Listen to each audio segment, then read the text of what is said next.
सभी लोग विदित हैं कि आज भारतवर्ष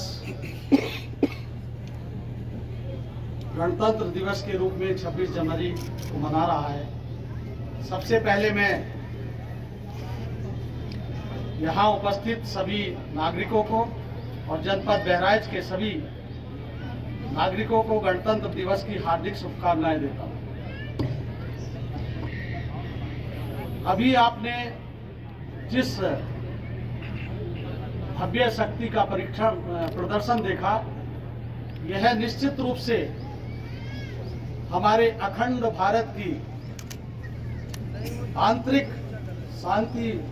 व्यवस्था को बनाने के लिए हमारे सुरक्षा बल, सेना पर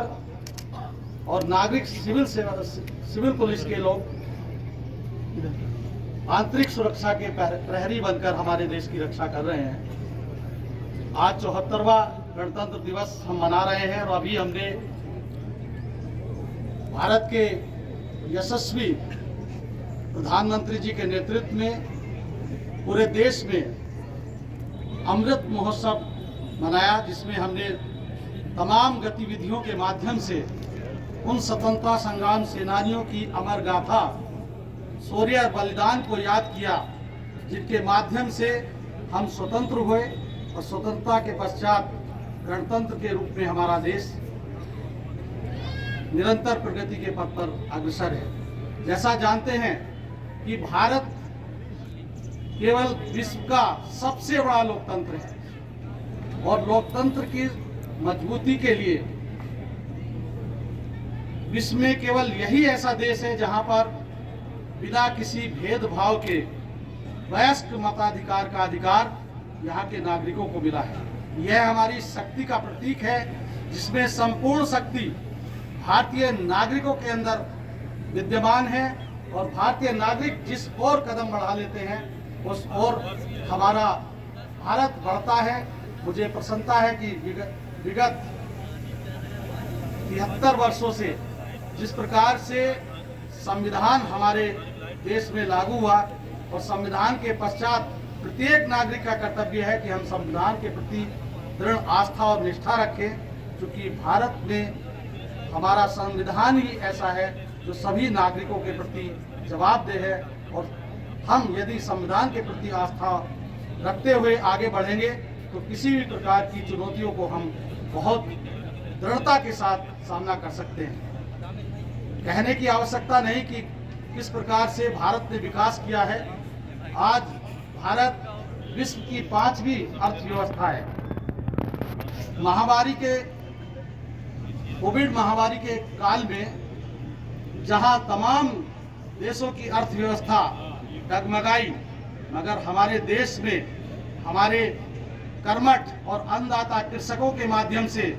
श्रमिकों के माध्यम से उस अर्थव्यवस्था को गिरने नहीं दिया, बल्कि कोविड काल में भी लगातार कृषि उत्पादन में वृद्धि हुई और तमाम प्रकार की कृषि जो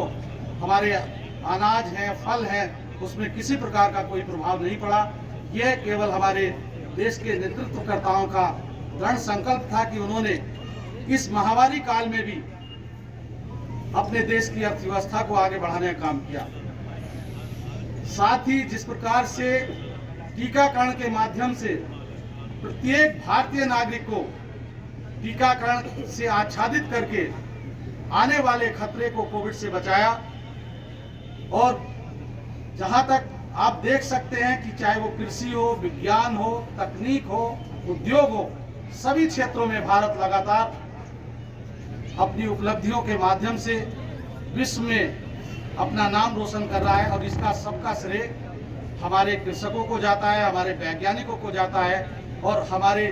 सशस्त्र सेवा बल के सभी जितने भी हमारे सशस्त्र सेवा बल के कर्मचारी हैं, अधिकारी हैं, उनकी निष्ठा के प्रति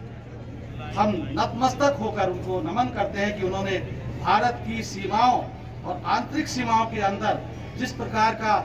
सुख शांति व्यवस्था बनाई रखी है, उसका ज्वलंत उदाहरण उत्तर प्रदेश है। और मैं जरूर चाहूंगा कि एक बार जोरदार तालियों से इस बात को तस्दीक करें कि किस प्रकार से कानून व्यवस्था में उत्तर प्रदेश में सुधार हुआ है। के लिए हमारे पुलिस बल के छोटे से छोटे कर्मचारी और बड़े से बड़े कर्मचारियों ने माननीय मुख्यमंत्री जी के नेतृत्व में ऐसी शांति और कानून व्यवस्था दी है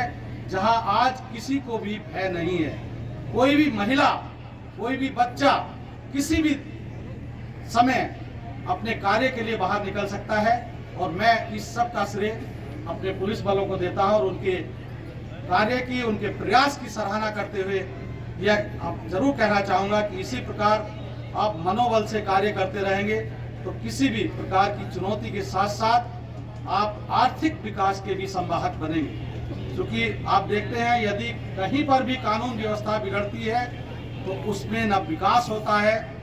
सारी व्यवस्थाएं खराब हो जाती है। तो मैं चाहूँगा कि आप इसी मनोबल से कार्य करते रहें। आपका कार्य करना उत्तर प्रदेश और विशेष रूप से अपने जनपद बहराइच के आर्थिक समृद्धि का रास्ता प्रशस्त करेगा। अभी हम लोगों ने जनपद बहराइच आकांक्षात्मक जनपद है। यहाँ पर यह माना जाता था कि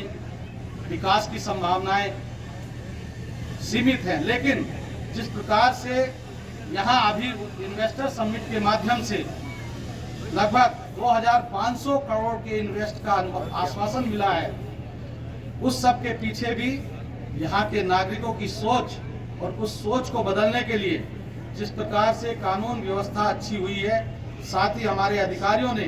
पूरी कर्मठता के साथ जितनी भी शासकीय योजनाएं हैं उनको धरातल पर, यथार्थ के धरातल पर उनको लागू किया है। उसी का परिणाम है कि यहाँ उद्यमियों का भी विश्वास जनपद बहराइच में बढ़ा है और वो यहाँ पर खुले मन से इन्वेस्ट कर रहे हैं। आने वाले समय में यह आकांक्षात्मक डिस्ट्रिक्ट विकास की एक नई संभावनाओं को जन्म ले रहा है और आने वाले वर्षों में यह विकसित जनपदों में इसका नाम होगा। मैं इसके लिए भी शुभकामनाएं देता हूँ। बहुत ज़्यादा ना बोलते हुए केवल यही कहना चाहूँगा कि प्रत्येक व्यक्ति को अपने लोकतंत्र में आस्था रखनी चाहिए और संविधान को गीता के रूप में मानते हुए उससे सारी शक्तियां अर्जित करें, जिससे हम सब मिलकर एक अखंड भारत के निर्माण के प्रति अपना उत्तरदायित्व का निर्वहन कर सकें। मैं पुनः यहाँ पर उपस्थित सभी नागरिकों का, मातृशक्ति का, पुलिस बल का और आदरणीय पुलिस अधीक्षक जी का, जिनके कुशल नेतृत्व में जनपद बहराइच में सुख, शांति और कानून की ऐसी धारा बह रही है कि कोई भी व्यक्ति किसी अपराध को करने से पहले भयभीत होता है, डरता है, और अगर करता भी है तो आपने देखा होगा मात्र 25 दिनों में यहाँ इतनी बड़ी सजा मिली है कि वो एक पूरे प्रदेश का उदाहरण बन चुका है। तो ऐसे कर्मठ पुलिस अधीक्षक जी को और उनकी पूरी टीम को भी मैं यहाँ पर प्रशंसा करता हूँ और पुनः एक बार सभी से अनुरोध करूँगा कि यह राष्ट्रीय पर्व सबका है, इसे गौरव के साथ मनाएं और किसी प्रकार के भेदभाव में न आकर अपने राष्ट्र के विकास के प्रति अपने उत्तरदायित्व को समझें और कार्य करें। निश्चित रूप से हमारा भारत आगे बढ़ेगा। जय हिंद, जय भारत।